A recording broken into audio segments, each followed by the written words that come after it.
Friends, তুমি কেমন আছো? জাস্ট ফাটাফাটি। এখন গুড মর্নিং, সকাল 9টা বাজে।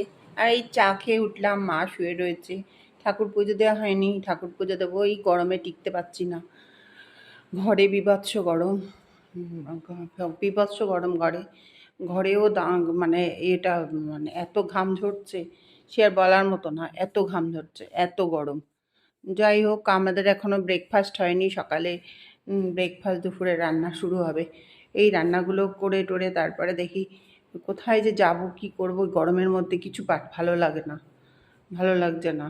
এবার দেখা যাক কি হয়। সকাল ব্রেকফাস্টটা শুরু করব, শুরু করে তোমাদের দেখাচ্ছি কি করবো। এতে অবিভৎস গরম, সে ঘরেও টেকা যাচ্ছে না, এতটাই গরম। ঠিক আছে, এত মানে সকালে ব্রেকফাস্টটা শুরু করি, তারপর তোমাদের কাছে ফিরে আসছি। Good morning.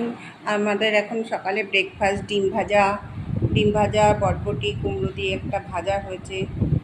এটা ডিম সেদ্ধ ডিম ভাজা, এটা দিয়ে আমাদের সকালে ব্রেকফাস্ট হয়েছে। এখন ব্রেকফাস্টটা মাকে দিয়ে আসি, মা খাবে।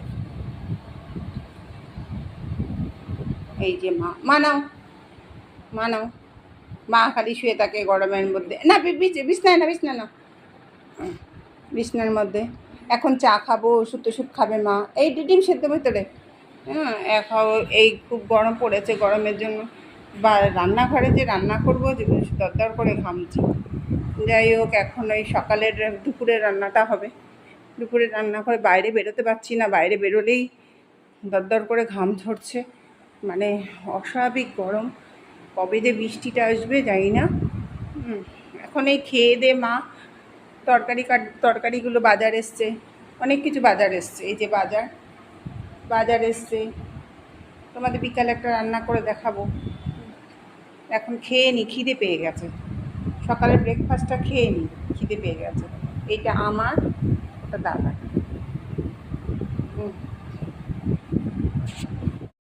আফটারনুন, এখন মা খাচ্ছে। মা জিভ বার করে রয়েছে। মা হাই বলো। মা জিভ বার করে রয়েছে, জিভ বার করে। তুমি হাই বলো আগে। এই যে মাছের ঝোল, শাক ভাজা, উচ্ছে ভাজা, আর এই কালকে ছিল চিংড়ি মাছ, এই মাছের ঝোল, ছোটো মাছ আর আপনা। এই করব, এইগুলো রান্না করে এখন তোমাদের বিকালবেলায় ওই শিক কাবাবটা করবো। শিক কাবাবটা করে দেখাবো। মা হাই বলো। শাক ভাজা মাছের ঝোল দিয়ে ভাত খাচ্ছে। মার আর কিছু লাগে না, মাছের ঝোল হলে লাগে না। কি গরম পড়েছে। আমরা যে 6 তারিখ যাবো কি করে, যদিও বা গাড়িতে যাই, কিন্তু 6 তারিখ যাবো, এতটাই গরম। প্রচণ্ড গরম পড়েছে ঘরে, মানে আগুনের হালকা। যাই হোক, এখন দুপুরে রান্নাটা কিছুটা হলো, এখনও চাটনিটা বাকি আছে। চাটনি করে টোরে তারপরে তোমাদের সাথে শিক্ষা ভাবটা নিয়ে বিকালবেলা করবো। আজকে তোমাদের সাথে সারাদিনই থাকবো। ওই যে দেখো কি রোদ হয়েছে, মেঘ করে করে রেখেছে, এত রোদ। এই রোদেই দেখ, পুজো হয়নি, এখন স্নান করব। পুজো করে ঘরে একদিন ঝুল টুল ঝাড়তে হবে, ঘর পরিষ্কার করতে হবে। ঘরের অনেক কাজ আছে, কাজের শেষ নেই। এই গরমের ঠেলায় কোনো কাজই সব ভুলে যাওয়া হয়। তার ঠিক আছে, তোমাদের শিক কাবাবটা করে দেখাবো। শিক কাবাব বানানোর জন্য প্রথমে আমি এইগুলো ম্যারিনেট করে রেখেছি সয়া সস দিয়ে। পেঁয়াজ, ক্যাপসিকাম, লাল ক্যাপসিকাম, সবুজ ক্যাপসিকাম, পেঁয়াজ, এগুলো দিয়ে ম্যারিনেট করে রেখেছি।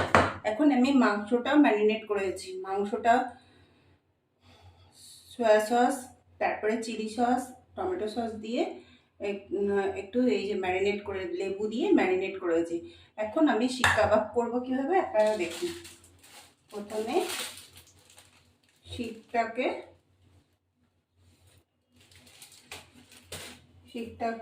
এরকম ধুয়ে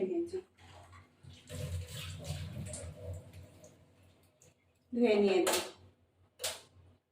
তারপর একটা পেঁয়াজ, এই যে পেঁয়াজ, একটা লাল ক্যাপসিকাম, একটা সবুজ ক্যাপসিকাম, একটা চিকেন,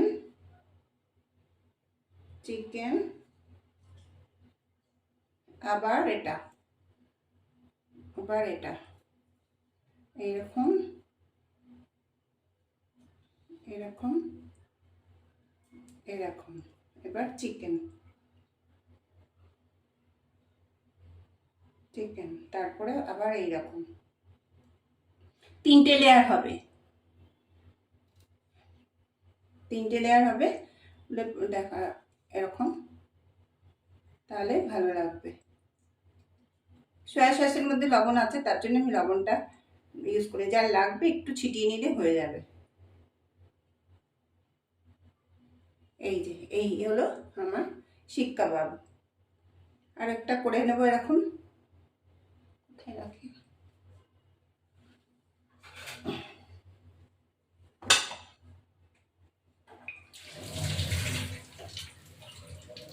এবার আমি গ্যাসটা ধরিয়ে দিলাম,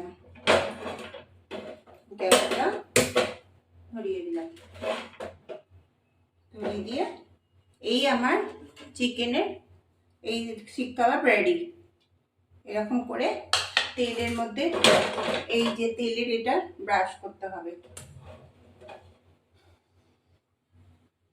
একটু প্যানটা গরম হবে তারপরে দেব। আমার যদি ভিডিওটা ভালো লাগে লাইক শেয়ার সাবস্ক্রাইব করবেন। আমি লীনা।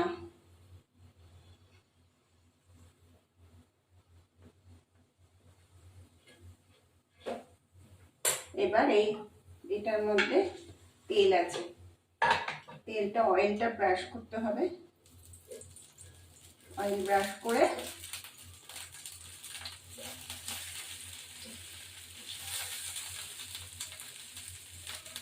এবার অয়েলটা ব্রাশ করে এবার চিকেনগুলো এভাবে দিয়ে দিতে হবে। এই যে এইরকম চিকেনের শিক কাবাব দিয়ে দিতে হবে। এর উপরে অয়েলটা ব্রাশ করলে ভালো, এরপরে অয়েলটা ব্রাশ করতে হবে।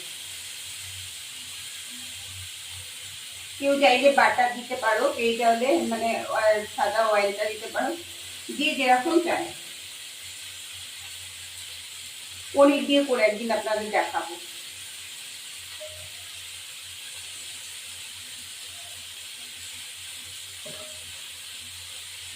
এবার এটাকে হচ্ছে ফ্রাইড হবে, ফ্রাই শিক কাবাব রেডি। আপনারা ডেফিনেটলি ট্রাই করে দেখবেন, এইরকম ভাবে আমি শিক কাবাব করলে খেতে ভালো লাগবে। এখন গরম গরম রয়েছে, আমি খেয়ে দেখছি, দারুণ অসম্ভব সুন্দর হয়েছে। আপনারা ট্রাই করে দেখবেন। আমার ভিডিওটা ভালো লাগলে লাইক শেয়ার করুন। এরকম ভাবে কাবাবটা তৈরি করবেন, কাবাবটা তৈরি করে এরকম খেতে ভালো লাগে। আজকে তো খুব গরম পড়েছে, আমরা এই জন্যে মানে রান্নাঘরে সকালের দিকে আসতে পারিনি। এখন 7:30 বাজে, 7:30 বাজে ঠিক আমাদের। 7:30টার সময় আমি বিকালের এটা করলাম, কাবাবটা তৈরি করলাম। আপনারাও কাবাবটা তৈরি করুন বিকালে বা কিছুর সাথে খেতে ভালোই লাগে, খারাপ লাগবে না।